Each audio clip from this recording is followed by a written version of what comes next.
Hey, here we are again. So in our last video, we created some branches and we pushed those up to GitHub. So now I'm going to show you how to properly merge all of your work from your different branches. So we're going to open back up our browser to GitHub, and we should still be on this page from our last video. And if you're already there, let's get to it. So you should have this notification where it says a new branch had recent pushes less than a minute ago. So what we're going to do is we're going to press compare and pull request. Then it's going to take us to this page. So up here, it's always going to tell you if you are able to merge your work or not. If you are not, GitHub provides very good step-by-steps to then make it possible to merge your work correctly. So if you ever get a not able to merge notification, do not worry, just follow the steps that they give you.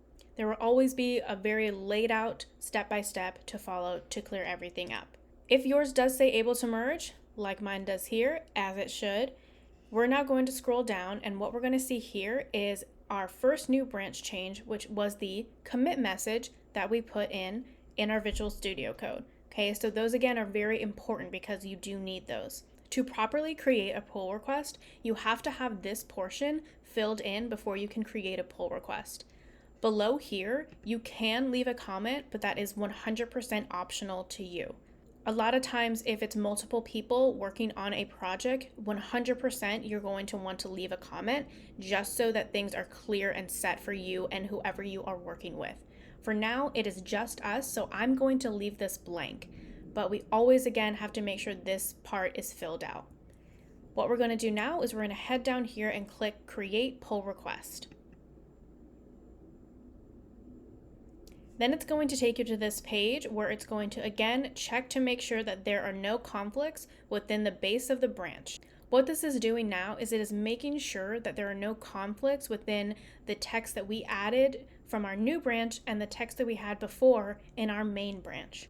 But it looks like we're all good to go, and if you want to leave a comment, you can, but for now, I'm going to leave that blank. Next thing we're going to do is press Merge Pull Requests. What this is going to do is combine the text that we put into our new branch back into our main branch. So let's go ahead and click Merge Pull Request. Then it's going to ask you again to confirm your merge pull request. Again, you can leave a comment if you like. I'm going to leave it blank for now. So you're going to click Confirm.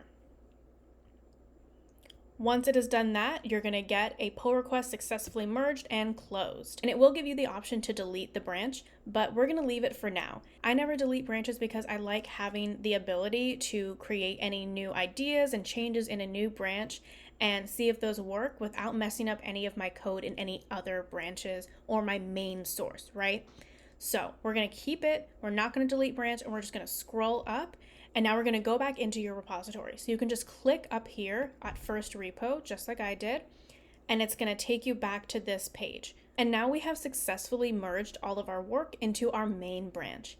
Over here on the left side is going to be where you can flip through your different branches that you create to see the different code that you have put in your different branches. Because we've already merged our work, things are going to look exactly the same. If you have not merged your work, then your code will look different on each of those ends. And there you have it. You've successfully merged that new branch into your main branch. All right, congratulations. You have fully set yourself up for success with utilizing GitHub.